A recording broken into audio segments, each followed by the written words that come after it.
All right, Kim, you have the honor of, out of all of our Rolling with Roland interviews, this is the first one we actually have shot in studio. Oh, get out of here. We normally are on the road in LA, Atlanta, New York. We've never done one actually in the Black Star Network studio. All right, well, I feel special. Yes, sir. Yes, sir. So glad to have you here. So it's 2003. It's 2002. It's probably 2003. What was it? Was it Sweet Georgia Brown? It was a restaurant in Detroit. I forgot the brother. The restaurant. Sweet Georgia Brown's may have been it. Yeah. So I'm sitting in the restaurant, and Levan Hawkins. Music comes on. Yeah. And I had heard the song two or three times earlier. So I'm sitting at the jam. I was like, yo, who is that? And one of the brothers like, oh, that's a brother named Kim, man. He used to sell his stuff right here out on the street. And he said, yeah, but Motown just signed him. And I was like, really? I said, man, I love that jam. And so it happened a couple more times, and they were just telling me, they were like, oh yeah, man, brother was selling out of backpacks, out the back of the trunk. And I was like, seriously? Like, oh yeah, he used to be homeless, and oh man, he about to blow up. Yeah. And here you are sitting right here, right now. And here we are today, right? That's 20 years ago. Yeah. Yeah. It's exactly what happened. Yeah. And I was just like, yo, I'm feeling that jam. Yeah. And they were like, yeah, man. And so take me back, man, just that moment, you just trying to make it happen and just peddling your stuff, and I need some people to hear my stuff and get my break. Yeah, and I talk about that, and I talk about that in my book. I had been trying to get a record deal for a long time. You know, when I finally got signed to the Motown record label in 2003, I was 34, 35 years old. And up until that time, I had been trying to get record deals the traditional way. You know, you record your demo, you record your music, and you send it, you know, to the record labels, or maybe a friend of a friend knows somebody that works for, you know, the record label. And really, Chemistry was my last ditch effort at being in the music business. How long have you been trying?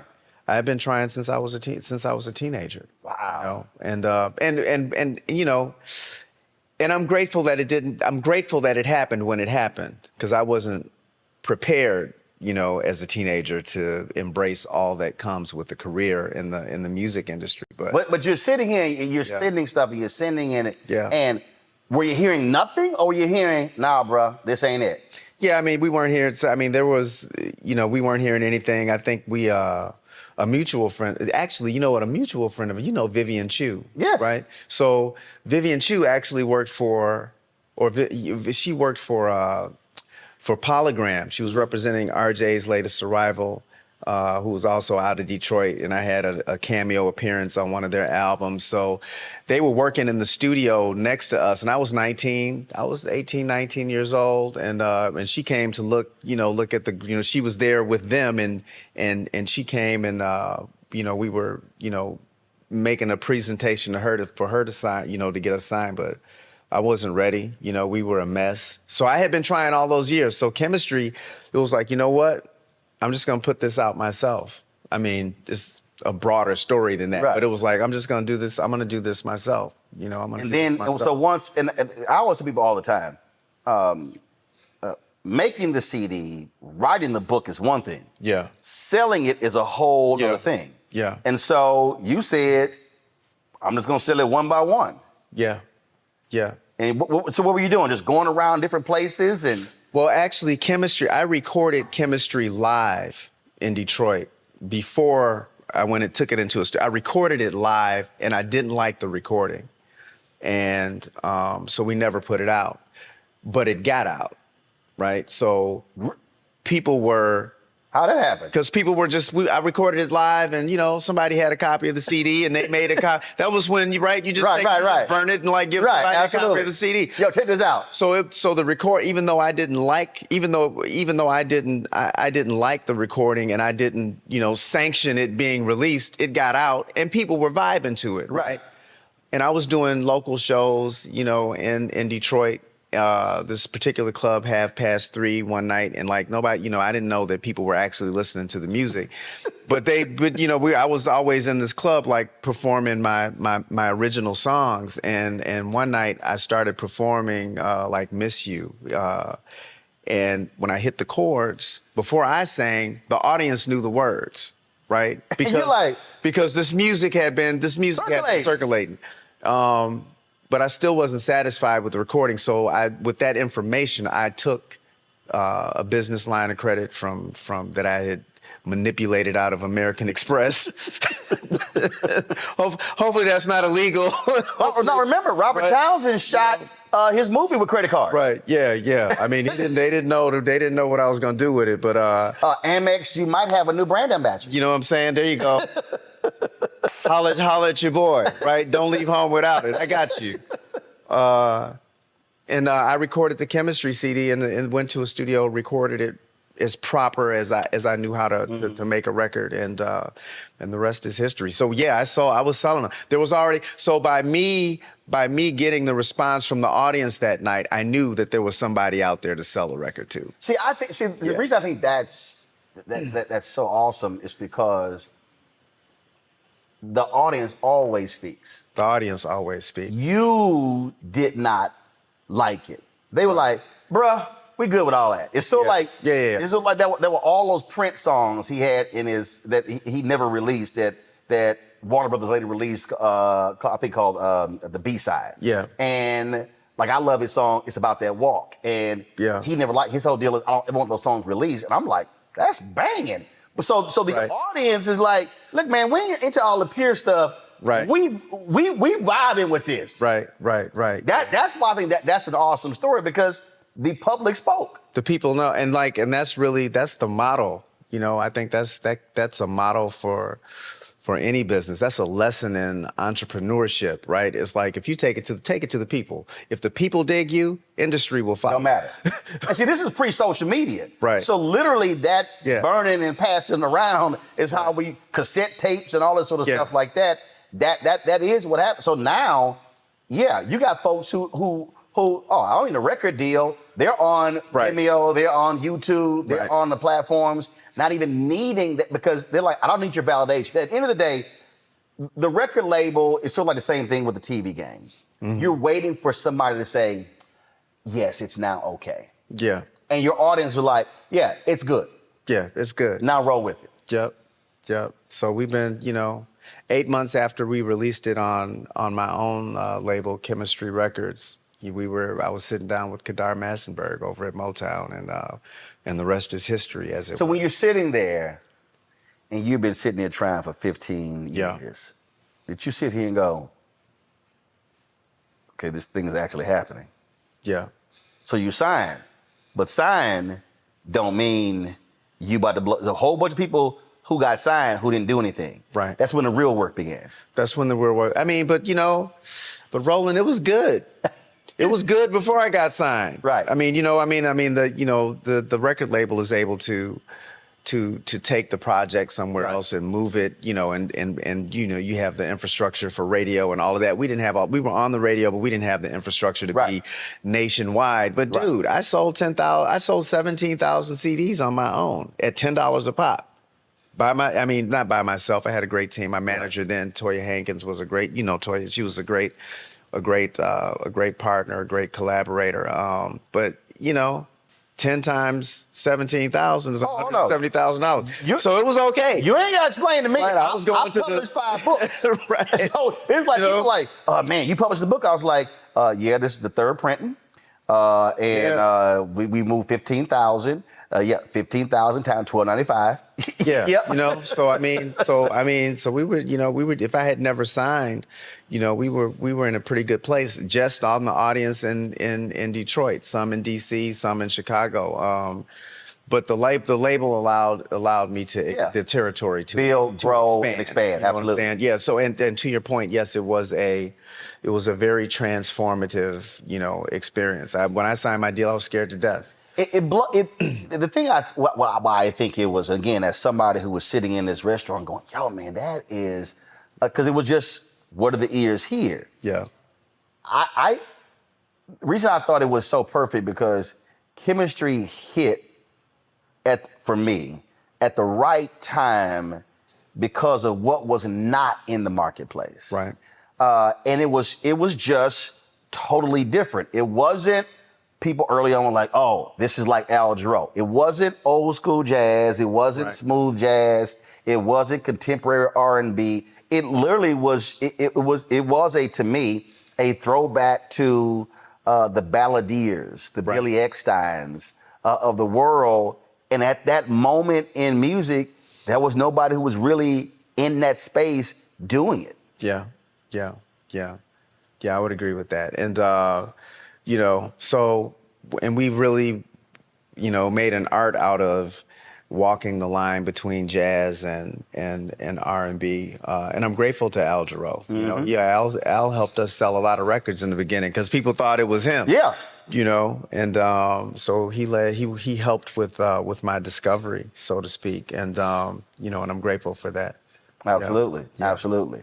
Now, we all go through so many different things, and in your shows now, there's always a moment in your show, Charlie Wilson does the exact same thing. Yeah. Where no matter where you're performing, no matter who's there, you are going to take folk to church. Yeah.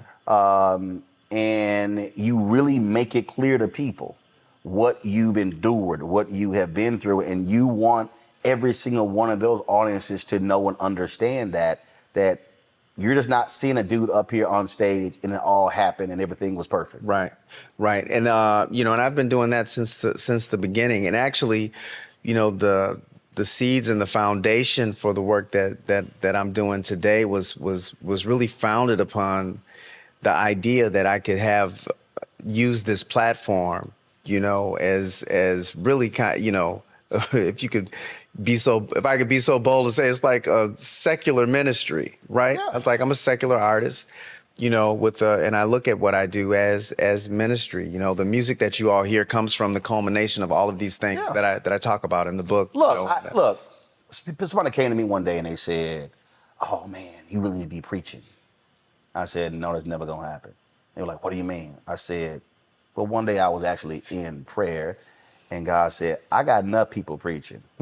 In 5 minutes of radio, you are speaking to more people than some preachers will preach to in an entire year.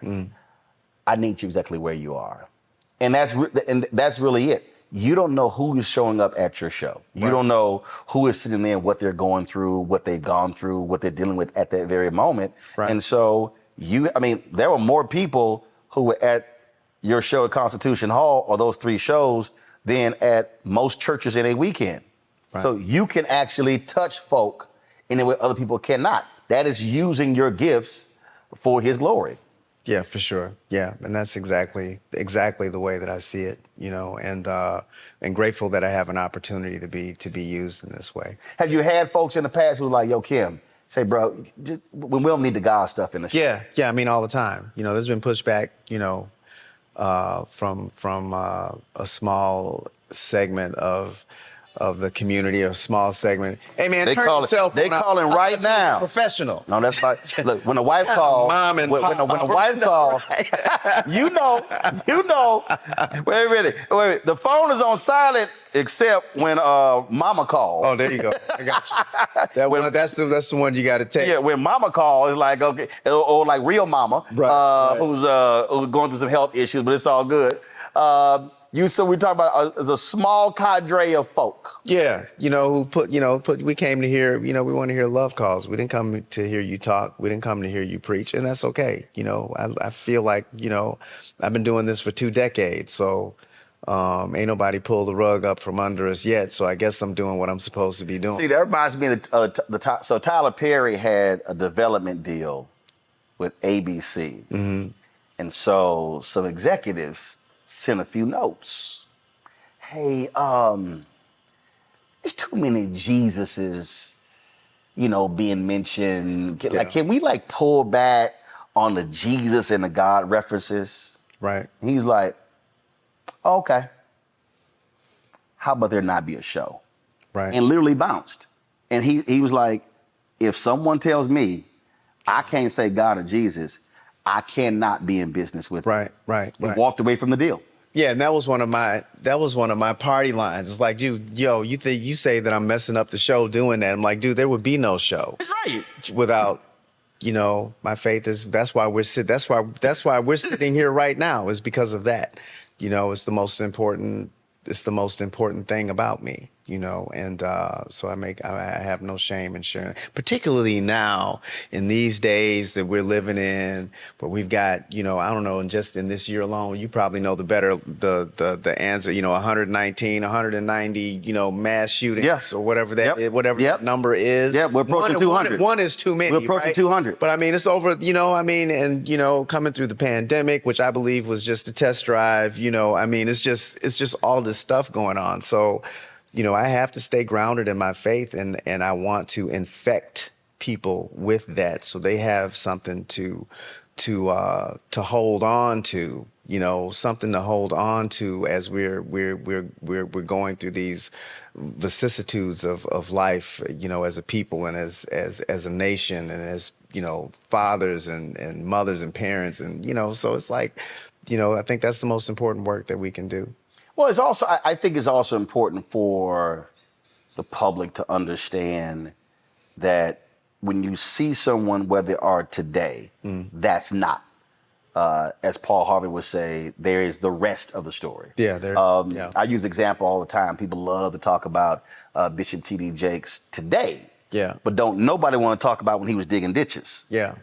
When family was on food stamps. No one wants to talk about that bishop, preaching in suits where the lining had come out and all of that. Folk don't want to deal with that, and I think people have to be reminded that was a journey getting here, and that journey was not easy. Right. It wasn't all about packed audiences, sold out concerts, fine tailored suits. No, it was some stuff that a brother went through. Yeah, for sure. And I talk about that in Share My Life, my memoir, about how, we're coming through the darkness of my life. And that's part of that is part of the story. Right. And part of the reason why we share the story is so that whoever's going through right now, it's like, yeah, you're going through right now. Right. But this is not, what you see as your failure is not final. This is not the end of the story. Right. And all of those things work together, for me, all of those things work together. They inform the art. They inform, the man that you see today. They inform the father that I am, the husband that I am today. So I don't have any regrets about my darkness. Again, you talk about addiction, drug addiction. You talk about being homeless. When you were enduring, when you were just in the depths of despair, how did you still say this singing thing can still happen? Music for me at that time was purely. I mean, there was a time when, I was adolescent and I was in a band and I was working with my friends and we were writing songs and we're fantasizing about being in the music business. And then as I shifted into active addiction and homelessness and was out on the streets and separated from my community of folks, I was separated from them. And music became, the idea of having a career in the industry was a light at the end of the tunnel, but music was also extremely therapeutic. A lot of the songs that came, that were on the Chemistry album, those chord progressions, those were formed in the rescue mission in Detroit, the Salvation Army, so it was I was always creating, I was always, musing over melodies and so even in that, it's playing in your head. And because for others, many others, they would give up on those dreams. They would just go, look, they literally would succumb to whatever they were going through, and would say, oh, that stuff will never happen. Yeah. July 23rd of 1990 was the day that I had my last drink, a drug, and I was sitting outside on the Detroit riverbank, looking at the Ambassador Bridge this way, the Detroit Renaissance Center the other way. You've been there, you know, and wondering what happened to my life, you know, and I gave up on, that was the night of my surrender, and I gave up on my idea. I gave up on the idea that I could solve, that my problems could be solved with the same thinking that brought those problems into existence in the first place. So you're sitting there. Yeah. Trying to nurse a can of King Cobra, I'm sure you don't know anything about King Cobra. I'm familiar. I've seen the commercials. as someone who's never drank in my life, yes, I'm familiar with. Plus being an alpha, the colors of black and gold. Yeah, there you go.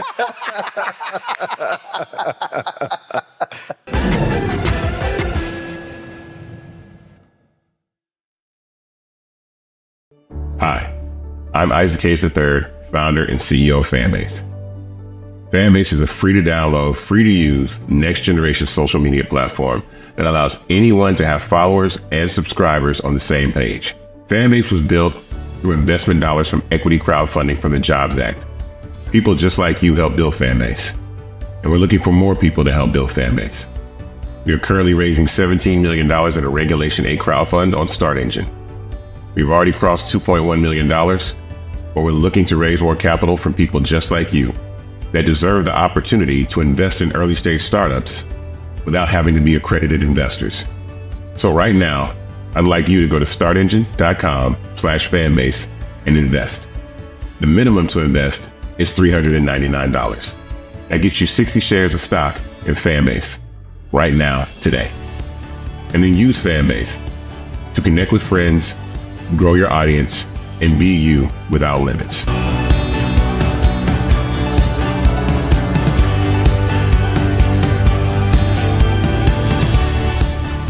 When you talk about blackness and what happens in black culture, covering these things that matter to us, speaking to our issues and concerns. This is a genuine people-powered movement. There's a lot of stuff that we're not getting. You get it, and you spread the word. We wish to plead our own cause. Too long have others spoken for us. We cannot tell our own story if we can't pay for it. This is about covering us. Invest in black-owned media. Your dollars matter. We don't have to keep asking them to cover our stuff. So please support us in what we do, folks. We want to hit 2,000 people, $50 this month, raise $100,000. We're behind 100,000, so we want to hit that. Y'all money makes this possible. Checks and money orders go to P.O. Box 57196, Washington, D.C. 20037-0196. PayPal is R Martin Unfiltered. Venmo is RM Unfiltered. Zelle is Roland at RolandSMartin.com.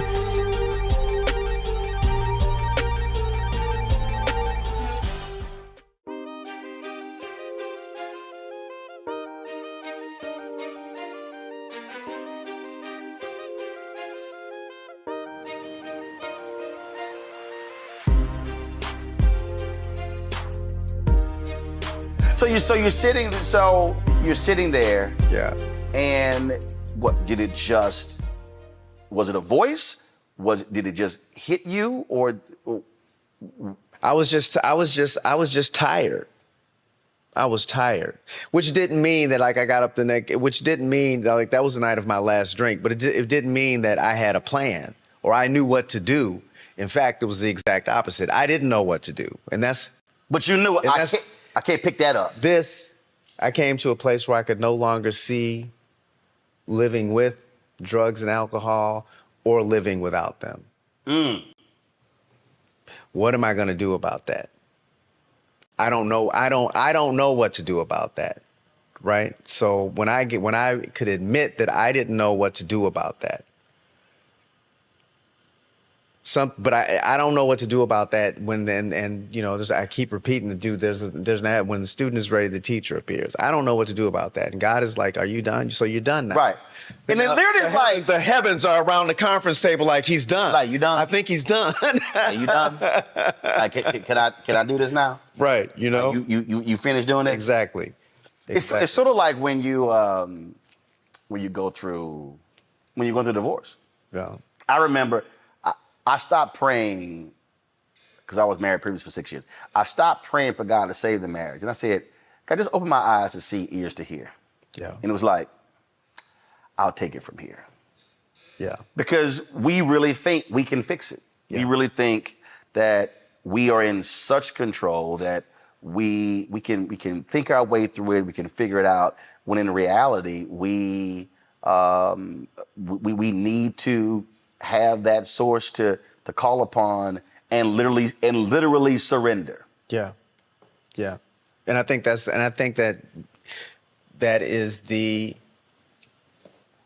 remedy, you know, for much of what ails us as individuals and as a community, as a nation, you know, when we live in a culture that talks about, you know, never give up and never surrender, and we won't quit and we'll never, it's just like, no, but there are times when, like, you need to stop. Yeah. Right? Yeah. There are times when you need to say, you know what, maybe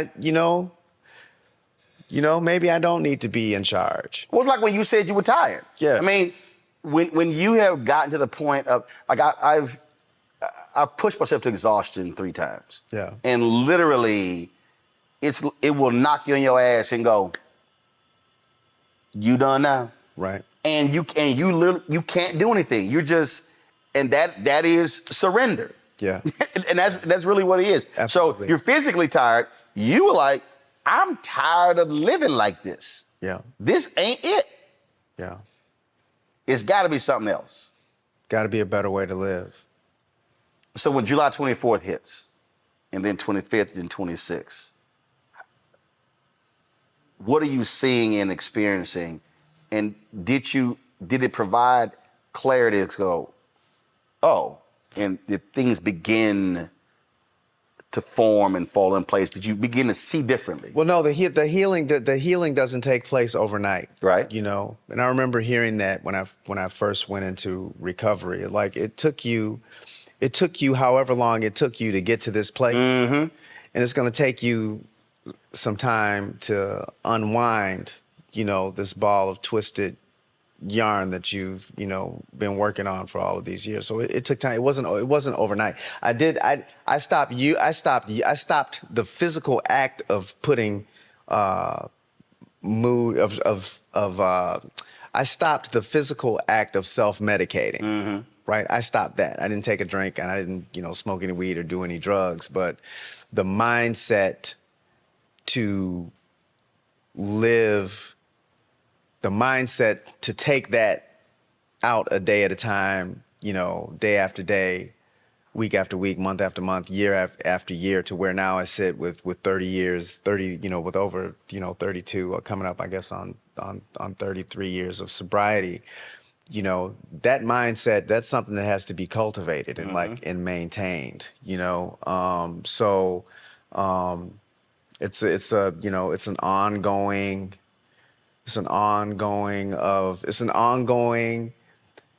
effort of surrender and release and taking, you know, inventory and being honest with yourself and honest with other people and trying to help other people and carrying the message. I mean, it's an ongoing effort. Yeah. Uncle Charlie has talked about how for him, when he went through the exact same situation, where he made clear from this point on what can't be around him, what can't be near him, and he makes it clear to everybody in his circle, this is how it has to be, or you can't be on my team. Yeah. Same for you? Yeah. Not so much. I think you get to carve out and work out how your recovery needs, how you need to structure it for you. We all have different needs, you know, and we all have a different way of approaching it. The people who are around me are aware of my situation, but I don't force we're not doing any, I'm not policing I'm not bad at smoking weed. You know what I'm saying? I mean, if I could smoke weed, I'd be smoking with you, right? But I can't. You know what I'm saying? Right. So that's a choice that I've made for myself. Right. You know what I'm saying? So I don't insert myself into places where cats are just blatantly using drugs and drinking alcohol, but I can walk into a restaurant. In fact, when I got sober, I was bartending. I mean, I was serving drinks. You know what I mean? So I mean, it's but everybody who's in my position is not in a absolutely can do that. Right. You know what I'm saying?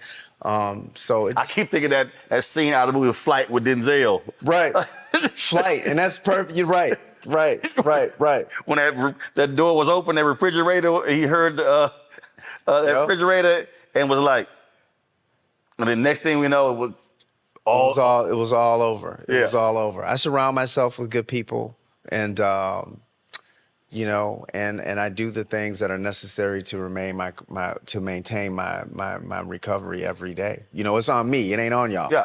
See, that part right there, when you say surrounding myself with good people, I don't think people really understand how crucial that is. Yeah. And not just when it comes to trying to maintain sobriety. I think it's also important when you're trying to go somewhere and you're trying to build something, and the people who literally are in your circle, who are around you, they have to mean something. And like there are people who I've had in my past. I'm kind of like, nah, they can't be with me. Yeah, they can't. I don't want their spirit around me. I don't want, and they can be mad talented. Yeah. But no, it's but something. Nick, once you turn the corner on once you become intentional and purposeful about what it is you're trying to do and where you're trying to go, like a lot of them people just fall off. Oh yeah, they just fall off. I mean, you don't even have to write. You're not even that mindset is not even around. When I ran the Dallas Weekly, Jim Washington was a publisher. It was so funny. Jim said, he said, Mr. Martin, why is it certain people in this building start trembling when you walk in? I was like, that's what happened when light rolls in with darkness. Right. He started laughing, and it was literally, and I said, Jim, these people gotta go. I said, and I can't coexist with them, and they cannot coexist with me. Right. And you're right. When you start, and you look, I absolutely believe in spiritual connection. I absolutely believe in discernment. But I tell folk, I said, hey, if you pick up on that and it sends a signal, I don't need you around me. I'm perfectly fine with that. Yeah. And people who, you know, and if you're not interested in getting high, people who are, if you stop getting high, the people who like to get high with you don't even want to be bothered with you anymore. Right? We're not doing the same thing. Yeah. We're not even in the same, we're not in the same place. Absolutely. Yeah. Absolutely. Yeah. And as you signed with Motown and you begin just the grind and the build and going. I think about, so I'm so mad too, because I had my backpack stolen here in DC and a hard drive with a bunch of the video was on. You wanted to join a cruise. Yeah. And I think back early on, so I'm looking at the concerts now and I'm seeing you moving, how you're going. And I never forget, you were on stage at the piano. You never moved. You didn't move.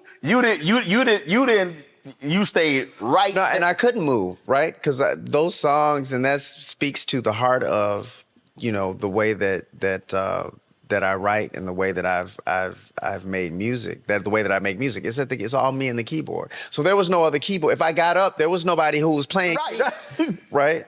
And you know, juxtapose that to today, where it's like this iteration of my performance, dude, I'm not sitting down at all. Yeah. I mean, not sitting down and playing at all. You know, it's kind of nuts. No, I mean, remember, I mean, we were on a cruise and I'm on like this side and I can see myself shooting video. I always got a camera or something. I'm shooting video. And I was sitting there and I was like, he ain't left that piano one time. He like he's sitting right there. But then also I started counting band members. I was like, well, hell, ain't nobody else there to play. You can't get up.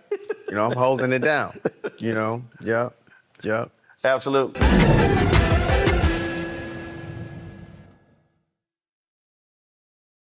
What's up, y'all? Look, Fanbase is more than a platform. It's a movement to empower creators, offering a unique opportunity for everyday people to invest in Black-owned tech, infrastructure, and help shape the future of social media. Investing in technology is essential for creating long-term wealth and influence in the digital age. The Black community must not only consume tech, we must own it. Discover how equity crowdfunding can serve as a powerful tool for funding Black businesses, allowing entrepreneurs to raise capital directly through their community through the Jobs Act.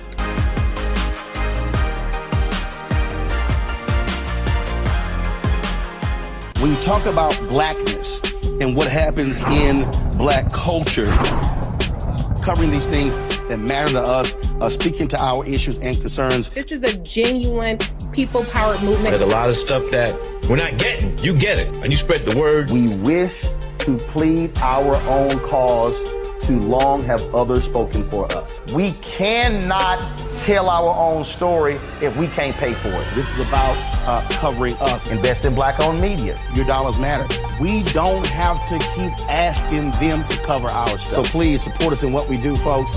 We want to hit 2,000 people, $50 this month, raise $100,000. We're behind 100,000, so we want to hit that. Y'all money makes this possible.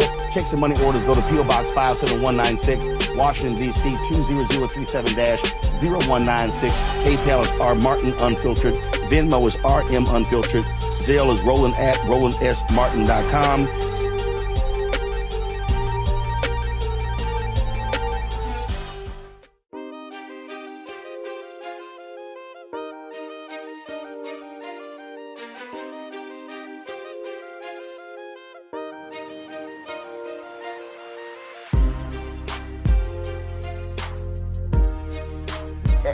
As you've built, as you've gone from one album to the next, as you have performed and performing with others, how has that growth been for you to keep evolving and keep redefining who you are? Obviously, look, being in the pocket, this is my style, this is my music, but understanding one has to still maintain relevancy over a 20-year period. For sure, yeah. And I think that, and for a while, they're probably up until, our last, major run prior to the pandemic where we were out on the road with Charlie Wilson. It was me, Charlie Wilson, and Joe. Mm-hmm. And, I kind of felt like I was getting complacent. I felt like we had oversaturated the market, and I took myself out of the marketplace for a while. And I realized that a lot of my career and a lot of the work I had taken for granted. I mean, the music is all, we ain't never had a problem making great music. We make great music. Right. But all the stuff that goes, around with it, goes along with it about maintaining, relevancy. Like I was still making good music, but it was like, what is the next iteration? Of Kim. We've been playing the same songs the same way for the last, decade and a half. It's like, what else?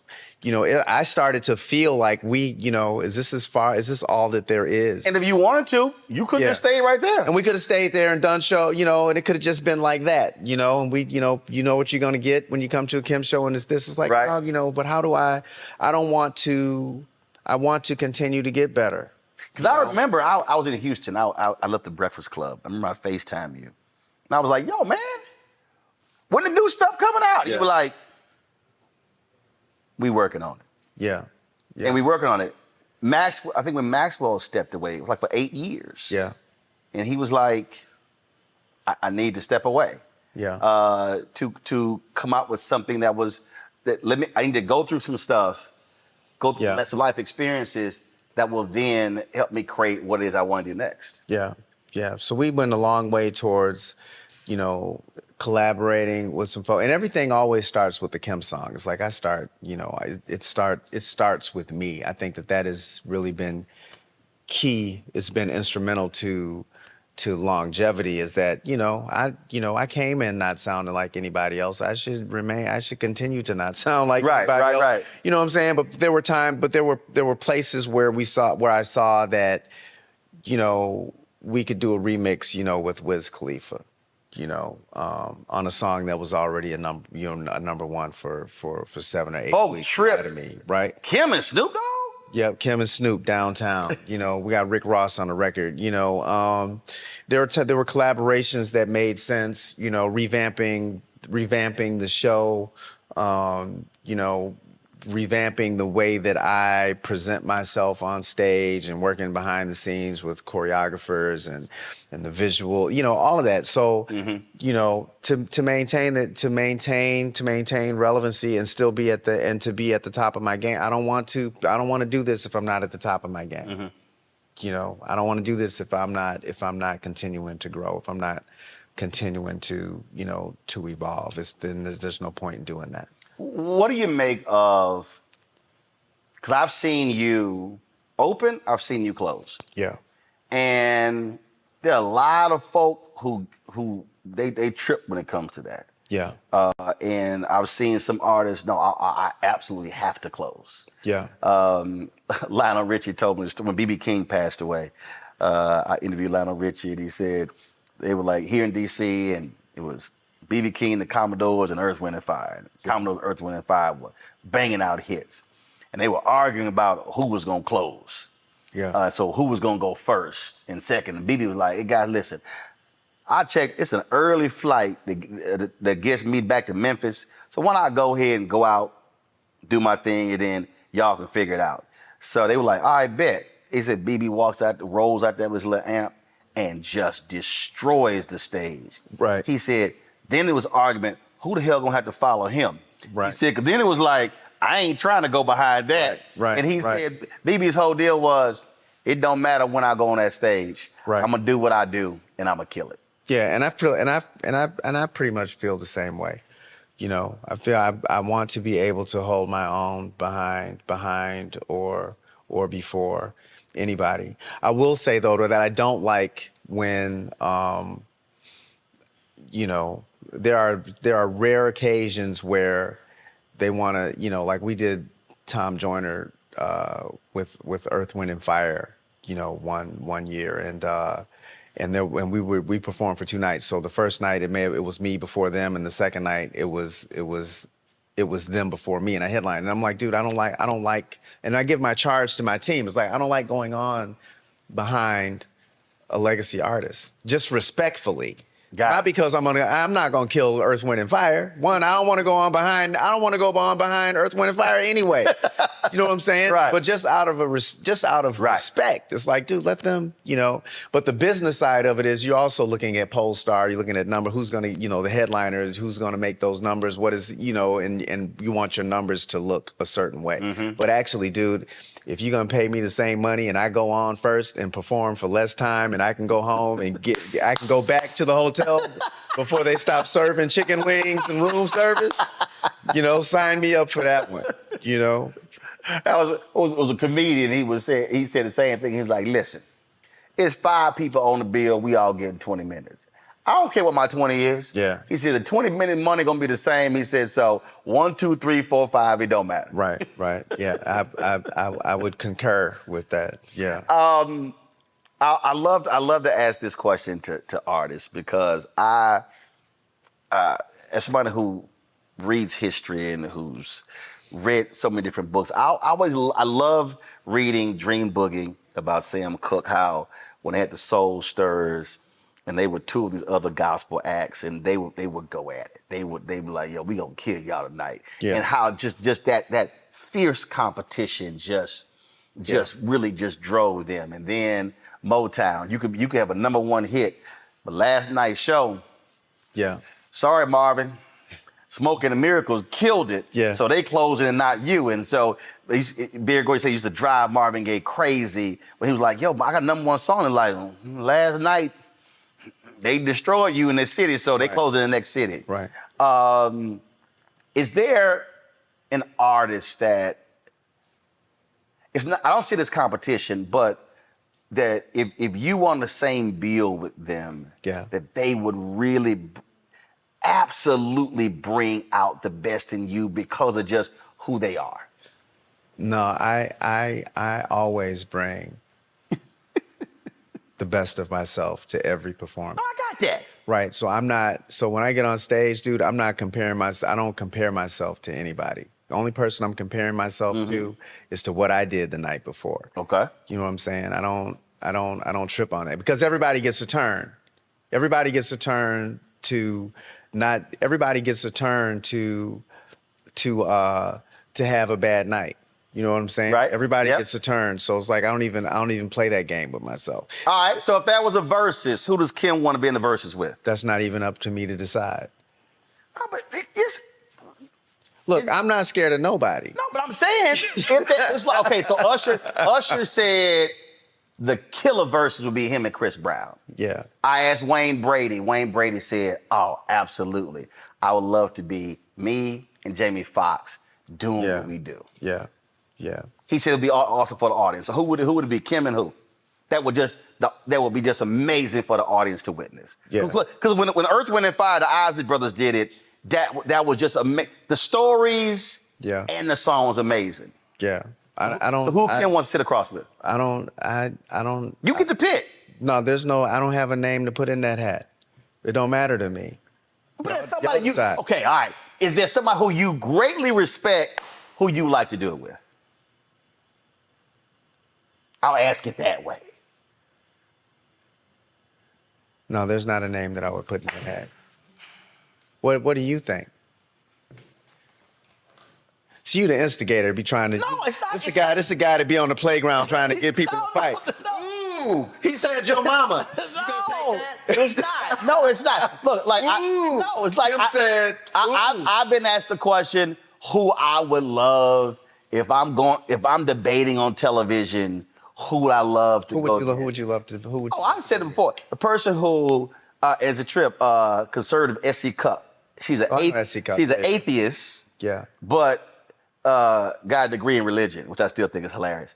And so, because we've been on before, and she's gonna bring it, and it's not going to be easy to defeat. So I love what she brings. Yeah.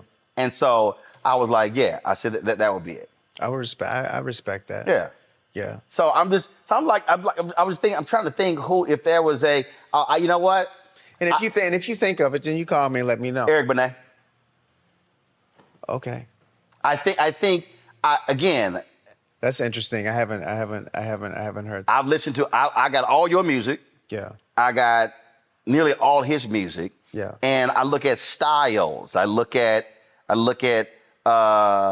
just how people operate.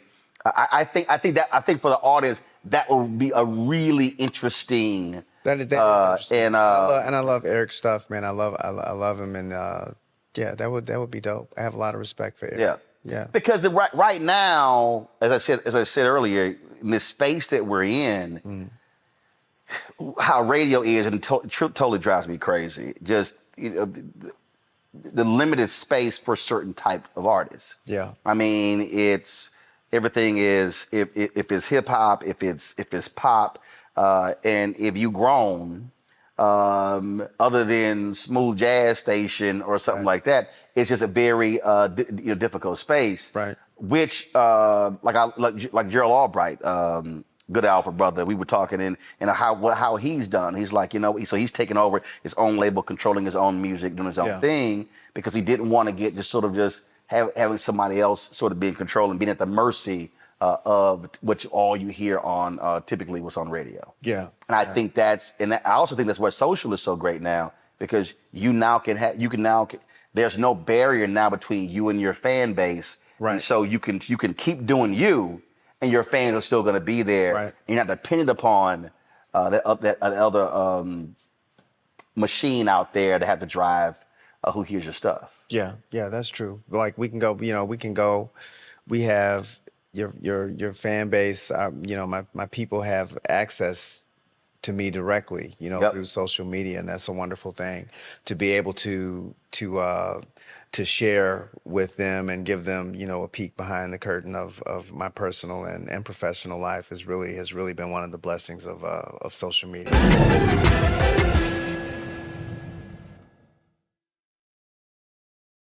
When you talk about blackness and what happens in black culture, covering these things that matter to us, speaking to our issues and concerns. This is a genuine people-powered movement. There's a lot of stuff that we're not getting. You get it, and you spread the word. We wish to plead our own cause. Too long have others spoken for us. We cannot tell our own story if we can't pay for it. This is about covering us. Invest in black-owned media. Your dollars matter. We don't have to keep asking them to cover our stuff. So please support us in what we do, folks. We want to hit 2,000 people, $50 this month, raise $100,000. We're behind 100,000, so we want to hit that. Y'all money makes this possible. Check some money orders. Go to P.O. Box 57196, Washington, D.C. 20037-0196. PayPal is R Martin Unfiltered. Venmo is RM Unfiltered. Zelle is Roland at RolandSMartin.com.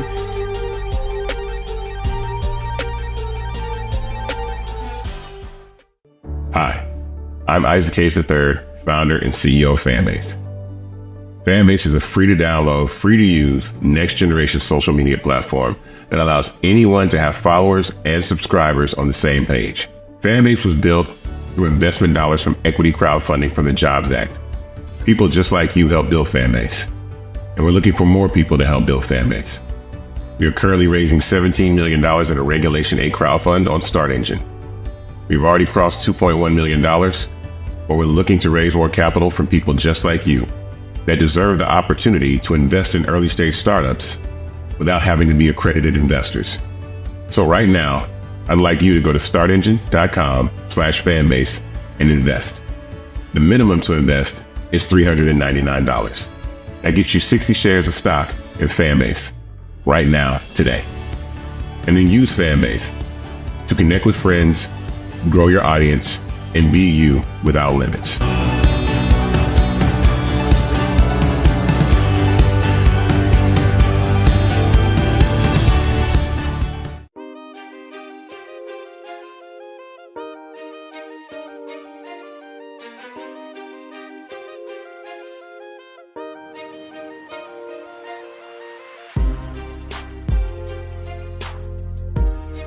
You mentioned some collaborations you've done. Who would you love to do something? Sade. Don't you know her? Don't you know somebody that know her? And see, that's the one person I see. Normally this part of the interview,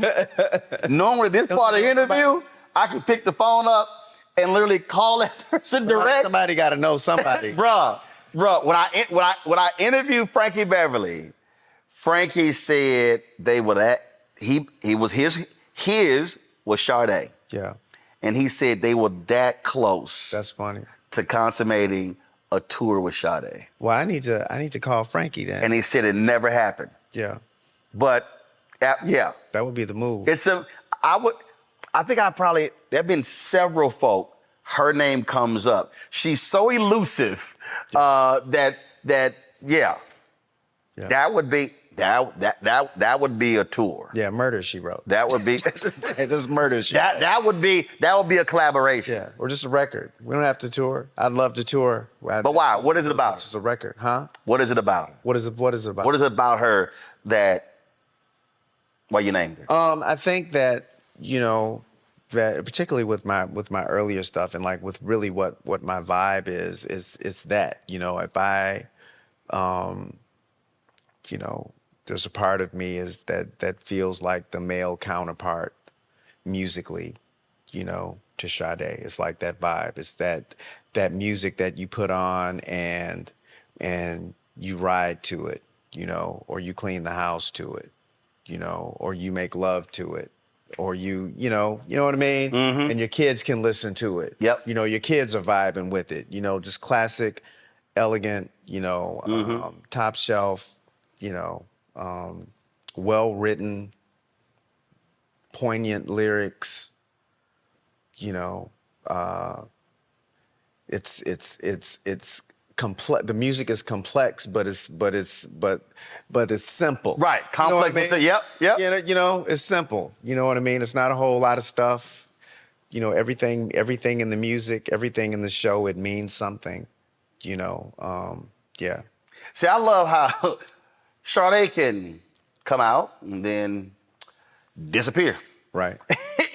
And then all of a sudden, and it's not like, oh, well, we forgot about her. When she comes back, oh my God, Sade's back. And she comes back and disappears. And comes back as herself. Yeah. Just comes back, it's beautiful. Nothing extra.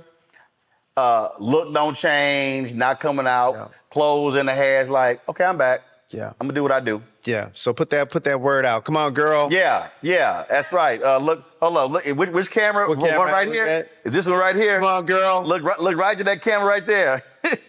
Sade, we looking for you, girl. Come on, let's get it. Let's get it. Holla at your boy. Let's do one. I got one for you now. Look. Yeah. Oh, you got something you already Yeah, we got holding in your pocket. I got him. Yeah. All right, I'm gonna put the word out. I don't know who. I'm gonna find somebody. Yeah. Because if I don't know her, I know somebody who know her. I don't know. That could be Lionel Richie. Right. It could be 6 degrees of yeah. separation. Right? I can get to. If I can't get to him, I'm gonna get to him through one person. So I'm gonna have to figure. I'm had to figure that one out. Yeah. Figure that one out. You from Detroit? Crowds are always so different. But what's one city, not hometown, that they just different when you perform. Actually, Detroit is the hardest place to play because it's home. It's the hardest place to play, because I know like you know your audience, but like I literally like I know the audience. Right. Right. They know me. So a lot of those people know the offstage Kim, behind the scenes Kim, know where the bodies are buried. They've seen it before. Mother Mama's gonna get her tickets and her friends and her brood, right? So it's easy to take it for granted, or you know what I mean. You want it to be to give them more because they've been with me since the beginning. But DC is also wonderful. DC is wonderful, man. We spent 3 days here. Michelle Obama was at the show last night. DC, my first shows outside of Detroit. The first one outside of Detroit was in Chicago for Jesse Jackson, Rainbow Push. But the other one, we were coming here. Club Zanzibar, Warner Theater. We played there with Floetry. I remember that like yesterday. Lots of nights at Constitution Hall. And now we do National Harbor, MGM over there. So DC, the DMV. The DMV is the place to be. Yeah. So it was in Detroit. Oh, I forgot when it was. I forgot what I was even there for. And you gonna call me up, gonna ask me to sing. And it was probably they did that. It was NABJ. It was NABJ. Our picture was there. And I was like, Kim, they pay me to talk. They don't pay me to sing. You like, man, get on off this thing. I was like, hey, look, I sang with the choir at church when I was growing up, but that ain't what I do. Yeah. That ain't what I, It's like, no, they pay me to talk. Yeah. Like, you give me the microphone, I'd knock a speech out. That ain't the problem. Yeah. Just tell me how much time I got. And we appreciate you for that. And I thank you for always, over the years, man, just really, being so gracious to me, man, and taking time and supporting the music and hit me up every once in a while when you're out and about in the streets and you FaceTime me real quick and say hello and drop in. It means more than and I appreciate you. Not a problem. Not a problem. Yeah. Not a problem. Yeah. This book, I ask every author this. Doesn't matter. A wow moment. A wow moment. A moment when they were writing it, they were researching that even they went, wow, I forgot about that. Or, man, that was crazy. What was your wow moment putting this book together? I had the perfect collaborator in David Ritz, who's written. I'm literally reading the first. I'm literally reading his Aretha Franklin book. Yeah. He was like the perfect collaborator for this because his sensibilities to music. Because he did Ray Charles, Marvin Gaye. Very good friends with Billy Preston. Yeah, Lenny Kravitz. Of course, while you talk, I'm laughing because when this Aretha book came out, Tom Joyner had him on the show. Yeah. My phone rings. Roland, this is Aretha. You got Tom's phone number?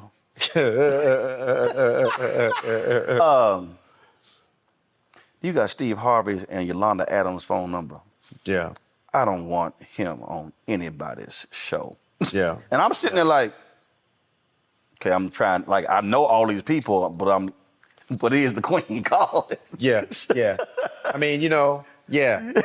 But he's done a lot of amazing books on Black artists. Yeah, he's you know, for me he was the perfect collaborator, and so the wow moments for me, I mean, this is the narrative of my life, so Right. there's nothing in the book that surprised me that was coming from me. Right. But what did surprise me was in his research for the book, he interviewed my mother.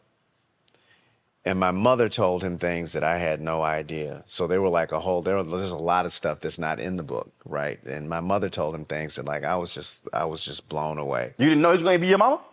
Huh? Did you know he was going to interview? Oh yeah, your mother? I knew he was. But you didn't realize what she was going to say. I didn't realize and it wasn't a question of, you know, it wasn't a question of, and I talk about this in the book about in the African American culture, and I know it's not exclusive to us because they got a song called, you know what, we don't talk about Bruno, right? But there's so much secrecy, and there's so many things that go unspoken. Yep. And there's so much that is kept from the children in our homes when we're growing up. You know, This is grown folks' business. We don't talk about that. But somebody needs to find a way to communicate and explain why certain things are happening, you know, in the home. And we think the dysfunction in our household starts in our household, and it doesn't. It was in their household, and it was in the household before mama's, and it was, right? So all this generational stuff. And so she brought a lot of these things to the table that she wasn't deliberately concealing from everyone. It was just like we just never talked about it. Right. You know, and I'm looking at her, you know, at her manuscript. I'm like, dude, this is, you know, and this is not even for me I can't even say a lot of the things that she talked about, you know, and you're like, Mama, that's a whole separate book. Right, that ain't even right. And it's not mine to tell, right? That's yours to tell, right? Kim's mama with David Ritz. right, yeah. But it was truly a transformative, you know, very transformative experience for all of us, yeah, in ways that I'm sure we've just beginning to scratch the surface on. You talk about being married and the two of you having 6 kids. So with that, how has that caused you to look at communicating and with them differently, raising them differently? And it's really shown me how much more room there is for me to learn how to communicate effectively. You know, I mean, it's just, you know, I you know, with my kids, you know, with my wife, with myself, you know, what is this? Because a lot of times we're on automatic pilot with the way that we deal with people and deal with, you know, in relationships. And it's like now in this season of my life, it's like learning to be more intentional, you know, and more thoughtful and less. And with my kids, it's like, and now it's really less about me and more about not even the legacy. You know, everybody said, well, I'm leaving a legacy with my kids. It's like, forget all of that. I just want y'all to be able to navigate the world. Right. You know, I want you to be able to navigate the world. I want you to be able to have, you know, emotional intelligence and understand. Yeah. So all of that, you know, all of that is on the table. Yeah. And what I'm looking to get better at. What is it that you really want to do that you have not done? You've done the Chris. First of all, the Christmas album. All y'all watch. I'm telling y'all. I told y'all I listen to music. No, it's not the traditional Christmas album. No. And I play it all the time. I play it actually non-Christmas. Yeah. Because I mean, it's a really great Christmas album that is just not your typical stuff, especially that freak song you and Lettucey did. That's what you say. It's a freak song. That's funny. We were promoting the Christmas album in a church somewhere in Texas. They wouldn't let us sing it. They wouldn't let me sing it. See? It ain't a freak song, right? And you were like, man, it's Jesus is the reason for the seasons on the Christmas album. They like, Jesus. Yeah, they like, yeah, but Joseph didn't get with Mary, so you ain't singing that song. Right. The Christmas album is one of my favorites too. It's one of my favorites too. What would I like to do that I haven't done yet? I think that there's a Grammy out there with my name on it somewhere. You know, we're looking for that. Nominated before? I've been nominated. Yeah. How many times? You won a Grammy? 4 times. Wow. 4 times. Okay. Yeah. And I think there's there's a feature film out there with my name on it. Now you've been in, but small, because you were in Sparkle, correct? I was in Sparkle. Yeah. Gotcha. Yeah. So you want so you what? You want like a meaty role? You want a lead role? Yeah. I want a lead role. You talk to anybody about it? Yeah, we work. We got some. I'm having some very interesting conversations. All right. I mean, I know people. Yeah, I know. We can talk off. I'm just checking. I don't want to let it out the bag, but yeah, we. I can make a call. About some things. Yeah. Okay. Okay. Producers, directors, who you want? Yeah. And I need to write a Law and Order jingle. That's the one that really, I need one of them. That joint been around for a while. I need one of them. Right. Right. That walk to the mailbox money. Right? Yeah, absolutely. Yeah, I need some more of that. Absolutely. Yeah. What's next? What's next? What's next is taking some time to sit back and reflect. This is a monumental year, 20 years being, in the record industry, the live album. We're out here. How long did it take you to do this? Promoting the book. The book has been in the works for years. Yeah, I mean, prior to. Were you just jotting stuff down? Yeah, I started out with one author, and then changed gears and reconnected with David, who I met really early in my career, and we were able to really flush it out. So there's the book, and then I'll take some time down and start working on the next studio album. Come off the road for a while and make y'all miss me. Make y'all miss me and come out with some new music and get some of these other projects and ideas, off the ground. And I feel like it's 20 years in the game, and I feel like I'm just getting started. Mm-hmm. I feel like this is the best I've ever been. Mm-hmm. Internally and professionally and personally with all of its stuff. This is the best that I've ever been, and I'm really excited about the future.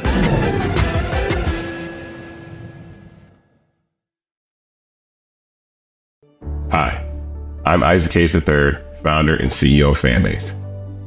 Fanbase is a free-to-download, free-to-use, next-generation social media platform that allows anyone to have followers and subscribers on the same page. Fanbase was built through investment dollars from equity crowdfunding from the Jobs Act. People just like you help build Fanbase, and we're looking for more people to help build Fanbase. We are currently raising $17 million in a Regulation A crowdfund on StartEngine. We've already crossed $2.1 million, but we're looking to raise more capital from people just like you that deserve the opportunity to invest in early-stage startups without having to be accredited investors. So right now, I'd like you to go to startengine.com/fanbase and invest. The minimum to invest is $399. That gets you 60 shares of stock in Fanbase right now, today. And then use Fanbase to connect with friends, grow your audience, and be you without limits.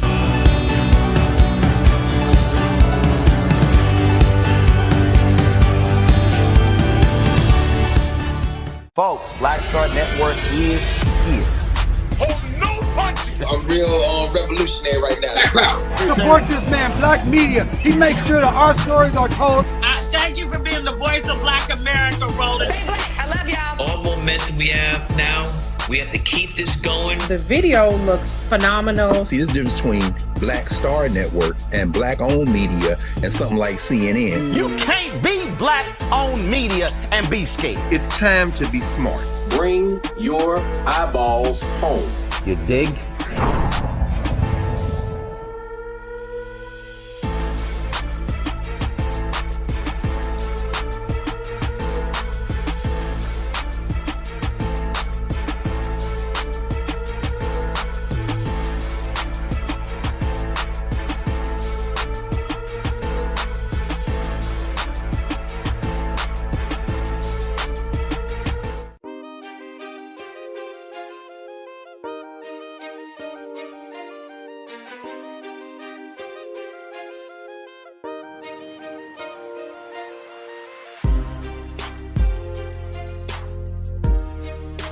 I asked this of all songwriters. John Legend says for him, he treats songwriting like it's work, where he goes to the studio, it's his briefcase, goes in, it's 9 to 5. Will Downing said, what hits me inspires me. He was like, I interviewed once, he said, man, I had wonderful sex with this woman, and I got up and wrote a song. I was like, I bet she was pissed off you just got out of bed. So everybody has their different style. Yeah. What is your songwriting style? It has to be a season of, like, I know I'm about to go into a season of writing. And that's where I'm going through all of these sketches of songs in my. So it's not like it's in my phone. You hear something. Oh, I saw a woman I saw this elderly couple on a bus, and they were sharing an apple and having a conversation, and he let her, he helped her up from her seat and helped her get off. Like, no, that never happens. right. Because there's some cats I've interviewed. They were like, absolutely. They said, right. They'll be in the middle of a conversation and go, hold up, and just start writing stuff down. Yeah, that never happens for me. No. I have to be intentional and purposeful about, not about necessarily writing, but about showing up to write, and go downstairs into my room and really just, noodle around and revisit ideas, and then flush out what the next album is going to be. So how's that? Are you just literally writing? It's the music first. It's the music. Everything is. And then this is how this makes me feel. All my songs are about how this makes me feel. That's the music is where it starts from. And actually, when I started writing, it was like people would send me music and I would write lyrics to. I'm inspired by the music. Yeah, I'm inspired by the music. So whatever that beat, that melody, whatever that is, that then. If it captures me, I can put something to it. Yeah. And then that's one song, and then you build upon that. Usually it's the hook. Usually it's the hook first. I'll have the hook. I'll know what the hook is, I'll have the hook, and then I'll build around the hook. I don't even know what the song, what it is, what shape it's going to take until it's done. It's interesting you say that, because I don't write speeches. Yeah. And literally, if I'm speaking to a group, I don't even care what I don't even look at their theme. I look at the group, I look at who I'm speaking to, and I'll come up with, because I've read newspapers, I'll come up with the headline.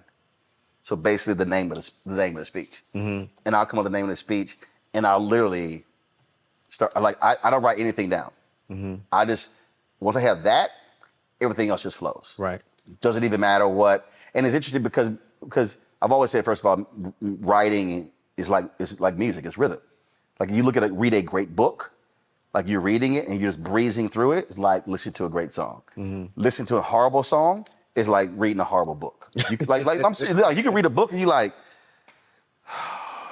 see, for me, when I start a book, I have to finish it. Yeah. So it's painful as hell when it's an awful book. Right. I have to actually finish what I started. Right. But it's interesting because that's how it is. People ask me, well, how can you speak for 20 minutes or an hour, hour and a half?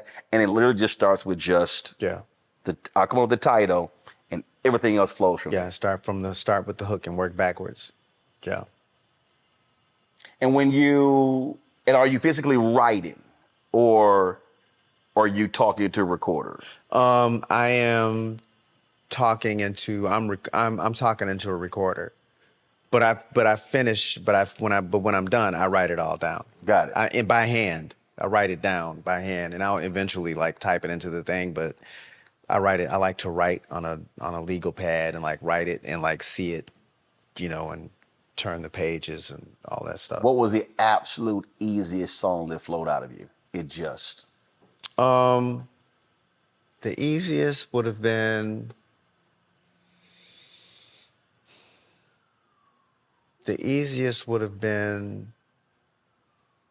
a song called "Pray for Me." Mm-hmm. And Randy Boland, my guitarist, we'll be in the studio and lots, and it's nice when that happens. We'll be in the studio and he'll start playing. I'm like, what is that? And he'll say nothing. I'll say, play that, keep playing that, and then we can flush that out pretty. That sounds like Aretha. She was the Shoal Creek band. It was like, hold up, do that again. Right. It just came together. It turns into a whole thing. What was, out of all your songs that people will know, it was the hardest to finish and to complete? The hardest to finish would have been Can You Feel It? Can You Feel It from Intimate? I think that's the Intimacy album. Why? It just... You know, I sang it for a long, I was singing it for a long, I was just trying to, you know, that whole album, the Intimacy album was a very, you know, I called in, it was the first album where I called in a producer, Rex Rideout. You know, that's the one with Share My Life on and all of that. Because I bought a Steinway piano and it changed the way that I wrote songs. I was usually writing the songs on a keyboard, and it changed when I got and I had written, you know, a lot of how the Steinway sounds. Because the piano singing on top of a Rhodes and singing on top of and singing and recording with the piano were like, it's not the same thing, you know. And so and the writing had changed to the point I was writing songs that were beyond my ability to produce on my own. And you knew it. I came to that, you know, I had to admit that, you know, these songs, it was like, dude, these songs are bigger than you. These songs require something else, you know. They were beyond my skill set to produce on my own. So you needed somebody else to take over. Why Would You Stay? My first Grammy nomination. Why Would You Stay? I had tried to record it, and I was never going to use it. It was never going to see the light of day, ever, ever. Right? It was on a shelf. And I called Rex in to help me work on the album. And he heard it and he said, you know, if you let me, he said, let me take this back to, he's on the West Coast. Let me take it back to Los Angeles. If I can work this out, he's like, would you be willing to revisit? I'm like, yeah, if you can make it. And you like, yeah, okay. I'm like, okay. And I went out to LA and we were recording. When I heard what he was doing to it, I cried. Yeah, it makes me want to cry now. Look, I cried when I heard what he did to it because I was done with it. I'm like, you know what? I'm done with it. If I can't make it the way that I need, can't make it lay down, that's my thing. I couldn't get it to lay down, you know? And he came in and he saved that record. And it's my first. So basically just like July 23rd, 91, you had to surrender. Yeah, to let go. Yeah. And then to me, that's the beauty of trusting somebody else with your baby, if you will, who go, let me do what I do. Yeah, it's like you don't have to carry it all the way by yourself. There are certain times, there are seasons of your life when you are going to be by yourself and it requires you and you alone. And there are seasons of your life when somebody's going to help, you know, to take what you've created and take it further. No, I can tell how you look right now. What he did with that song. Yeah. And that experience, now you understand, yo, I can do this, but I can reach out to somebody else. Right. And that has made you a better writer, singer. Yeah. Because you could trust somebody. Right. Yeah. And now I can do it. Right. And then the flip side is 2012, I'm recording the Christmas CD, or 2013. And so Rex is supposed to come to Philadelphia to produce Jesus, which is a song on the deluxe version of the Christmas album. I got the deluxe version too. That has Patti LaBelle, Yes. Patti LaBelle and Ron Isley on the album, right? So Rex was supposed to come to Philadelphia so I could record Patti, because me recording was like, I didn't have any experience recording. I could record me, I could record my background vocals. It's like, dude, this, you know, Patti LaBelle's an icon. He had the experience from working with Mary J. Blige and working with me and working with all these people. So he was supposed to come to Philadelphia to help me produce Patti's vocal. The label wouldn't let him come. That's a whole nother story that we're not gonna go there. But the label wouldn't let him come. But dig. Because this was something that I wanted to do. The label wanted to put, we need to put the record out. So you stay here and and I ended up producing Patti's vocal. Me, I'm in the, and were you like, which is really nothing, right? How do you don't have to produce a Patti vocal. And were you sitting there going, I was trying to make sure that I got everything that I needed. I had Patti, I had the audacity to have Patti come back. She came back a second day. She was very gracious. You know, because I didn't know if I had everything that I needed, and she came. Like, hey, Pat, I'm gonna need you to. And she came back the next day and brought me food, fed me. Look, sweet potato pie, potato salad, fried chicken. You know, so there are times, so it's identifying the places where you have to do it yourself. Yep. There are places where God's going to ask you, you got to do this yourself. Nobody else is going to. There are places where he's like, you can't do this by yourself. You need somebody to come in and help you. Absolutely. Okay, so I talked enough. You're going to let me go? I'm about to. I'm in prison. About to sit. Can I get out of here? I was about to literally wrap that thing. I was like, I gotta pee. I was like, finish that thought. I was like, finish that thought. And I was about to say, Kim, congratulations on the book. Right, I'm sitting here like, dude, can I go pee? Hey, you were producing Patty and the chicken and the potato salad and the pie. And hell, I'm hungry as hell. I'm hungry as hell. You sitting here. My man. Man, congratulations on the book. Always a pleasure. Likewise. Thanks for kicking it with me. This has been fun. My man. Thank you, bro. Thank you. Yeah.